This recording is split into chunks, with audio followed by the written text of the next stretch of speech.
Break के बाद एक बार फिर से आप सभी का समाचार टाइम 24 में स्वागत है। अपनी जिंदगी अपना दल एक राजनीतिक पार्टी ही नहीं बल्कि एक नई सोच, एक नई विचारधारा है। देखिए हमारी इस खास रिपोर्ट में। सर, आपने एक नई पार्टी स्टार्ट किया है जिसका नाम है अपनी जिंदगी अपना दल। इसका मेन उद्देश्य क्या है? हमने जो ये नई पार्टी स्टार्ट करी है अपनी ज़िंदगी अपना दल, इस पार्टी का जो मेन उद्देश्य है, जो आज हमारे बीच में काफ़ी किसान भाई आए हुए हैं, उनको हमने बुलाया नहीं था, उनको सिर्फ कंप्लेंट पहुंचवाए थे। जब उन्होंने वो कंप्लेंट पढ़े तो उनको पार्टी की जो बातें थी वो अच्छी लगी। पार्टी के विषय में जैसी उनको जानकारी मिली कि ये पार्टी है जो आज तक भी उत्तर प्रदेश के अंदर किसानों के साथ में जो बुरी व्यवस्था हो रही है, महिलाओं के साथ में जो अत्याचार हो रहे हैं, आपको तो खुद पता है, आप एक लेडी जो कि कोई भी हमारी बहन बेटी रात को 9 बजे के बाद कहीं जा नहीं सकती, उसकी इच्छा है कहीं शादी में जाए, वो अपने गहने पहन के नहीं निकल सकती, चैनें तोड़ी जाती हैं, कुंडल तोड़े जाते हैं, खून निकलते रहते हैं। और हमारी जो पुलिस प्रशासन की जो बहुत बड़ी खामियां वो ये है कि सरकार के इशारों पर चलती है। उस टाइम पे आप पुलिस में जाती हो तो 2 मिनट के लिए आपकी बात को सुनिए और अनसुनी करने के बाद आपको वहाँ से भेज दिया जाता है। आश्वासन झूठे मिलते हैं। और ये सारी जो व्यवस्थाएं जब हम लोगों ने देखी, क्योंकि हम लोग ज़मीन से जुड़े हुए लोग हैं, तो हमने इस पार्टी को बनाने का मन बनाया और इस व्यवस्था को पूरी तरीके से ये लागू करने के लिए इस पार्टी को नींव को रख दिया कि जो आज के बाद में जो व्यवस्थाएं खराब थी, अब हम कोशिश करेंगे कि पार्टी और व्यवस्थाओं को अगर कहीं सत्ता में आते हैं, इस बार तो नहीं लेकिन अगली बार हमें पूरी उम्मीद है कि हम पूरी 400 सीटों पर चुनाव लड़ेंगे और इस जनता का भला करने का पूरा प्रयास करेंगे। वैचारिक जो आज़ादी है वही आदमी को लेके जाती है। जैसा आपने देखा है, इसी प्रांगण में अपनी ज़िंदगी अपना दल का भी आज विमोचन हुआ है। घोषणा पत्र का जुड़ने का कारण यह है कि झूठे वादे जो है वो हमने बहुत पार्टियों में देखे हैं। जैसे आम आदमी थे, पहले जब वो आए उन्होंने कहा कि हम शीला जी को और उसको ये कर देंगे वो कर देंगे, दस्तावेज लेके घूमते रहे। आज जब काम करने का समय आया, सत्ता में आए, तो ना तो उनके वादे हैं, ना वो दस्तावेज हैं, ना वो सबूत हैं। तो झूठे लोग जो अब तक आए हैं उनसे सब आम जनता का जो मोह टूट चुका है। कहीं ना कहीं जो अपनी ज़िंदगी अपना दल है इसी ज़मीन से जुड़ा है, ज़मीनी लोगों का काम है। किसान का काम करने वाला जो इसका पार्टी अध्यक्ष है वो खुद एक किसान है, राष्ट्रीय अध्यक्ष। उन्होंने किसानों की समस्या को देख करके हमने सिर्फ मात्र क्षेत्र के अंदर होर्डिंग और बैनर ही लगवाए थे कि जिसका कि लोग किसान इतने तंग थे यहाँ के कि वो उन होर्डिंग और बैनरों से ही चले आए।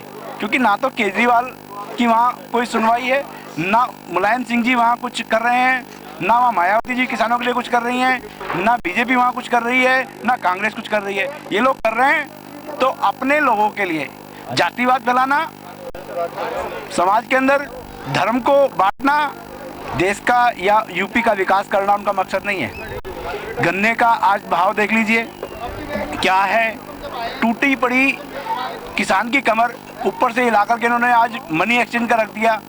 किसान, मैंने कल उसमें देखा था न्यूज़ के अंदर, एक किसान जिसके पास में पूरे दिन की धान बेच के आया था वो 500 रुपये की, वो 500 रुपये लेकर के जब सब्जी वाले के पास पहुंचा तो सब्जी वाला कहता है 500 रुपये नहीं लूँगा। उस किसान ने जो धान थी उस धान को बेच करके आया, वो 500 रुपये लेके आया। उसने कहा जी मुझे तो पता ही नहीं कि इस देश में ये 500 का नोट बंद हो गया। अब वो किसान कहाँ से दूसरी धान या कुछ बेचेगा जिससे उसकी जीविका चलेगी? ये मोदी जी को सोचना चाहिए था कि हम इसके खिलाफ नहीं हैं धन के। ये व्यवस्था जो इन्होंने चरमराई है, पहले उस किसान की व्यवस्था तो करनी चाहिए थी जो आज अपने बच्चों के लिए धान के लिए परेशान है, रोटियों के लिए परेशान है, सब्जी के लिए परेशान है, दाल पानी नहीं है, उसके आगे दूध लाने की व्यवस्था नहीं है। तो इस व्यवस्था को लागू करने से पहले उन लोगों को छोटी छोटी चीज़ों को अपने उसमें लाना चाहिए था, एक प्रोग्राम बनाना चाहिए था जिसके तहत छोटा नोट लोगों के पास पहुँचता। अर्थव्यवस्था चरमराई हुई है उत्तर प्रदेश के अंदर। जैसा आप देख रहे हो, अखिलेश की अभी जो यात्रा निकली तो कितने हजार करोड़ रुपए उस यात्रा में खर्च हुए। उस यात्रा से केवल और केवल जो समाजवाद का ढोंग करते हैं, लोहियावादी लोग हैं, जो लोहिया का नाम बदनाम करते हैं, इन लोगों ने उस महापुरुष को गड्ढे के अंदर गाड़ दिया। जिस समाजवाद की बात करते हैं वो समाजवाद है कहाँ? लोहिया के चरणों से उठने के बाद में कसम खाई कि हम समाजवाद लाएंगे, कहाँ है समाजवाद? जैसा कि यहाँ पे मौजूद लोगों का कहना है कि इनकी पार्टी जो है किसानों के लिए, गरीबों के लिए आने वाली है। पार्टियां अपने बहुत सारे वादे करती हैं लेकिन अपने वादों को निभा नहीं पाती। अब देखना ये होगा कि अपनी जिंदगी अपना दल अपना वादा निभाती है या नहीं। कैमरा पर्सन जितेंद्र के साथ पूजा चौरसिया, कौशाम्बी। पहले चरण में पार्टी ने आने वाले उत्तर प्रदेश के 2017 के चुनाव में सभी सीटों पर अपने प्रत्याशियों को खड़ा करने का ऐलान किया। सरजीत सिंह खंडसाल ने कहा कि अब 70 वर्ष का काला इतिहास दफन होगा, कभी दोहराया नहीं जाएगा। जनता देश की मालिक थी और रहेगी, स्वराज उसका हक है। सच्चे कर्मठ देश प्रेमी, शिक्षित और सजग सभी देशभक्तों से अनुरोध है कि अपने और अपने बच्चों के साथ साथ देश और राष्ट्र को मजबूत बनाने के लिए आगे आएं। हम सब मिलकर चलेंगे तो अवश्य कामयाब होंगे। जुल्म सहने की अब शक्ति शायद नहीं बची है गरीब जनता के पास। रास्ते में भिजो तो वहाँ पुलिस ने गाड़ी रोकी, मैंने जरा सा कार्ड दिखा दिया, उसने कहा सर जाइए। जयपाल सिंह यहाँ बैठे हुए मेरे साथ गाड़ी में थे, इन्होंने कहा भाई साहब ये कार्ड ये मुझे भी दिलवा दो। मुझे कोई पुलिस वाला कहीं ना रोके, कुछ ना कहे। मैंने कहा केवल आपको देने से काम नहीं चलेगा, भारत के हर किसान के पास ये आजादी होनी चाहिए कि जब किसी अधिकारी से मिलने जाए तो वो अधिकारी खड़े होकर के उसको सलाम करे, तब इस देश का भला हो सकता है। अदरवाइज कुछ होने को। इस पार्टी का गठन क्यों किया? इस पत्रिका में, इस घोषणा पत्र में ये बड़ा स्पष्ट रूप से दिया। और अंत में पार्टी के अध्यक्ष सरजीत सिंह खंडसाल जी आए और उन्होंने जनता को संबोधित किया। उन्होंने पार्टी के मुख्य उद्देश्यों को गिनाया और गरीबों पर हो रहे अत्याचार के बारे में भी चर्चा की।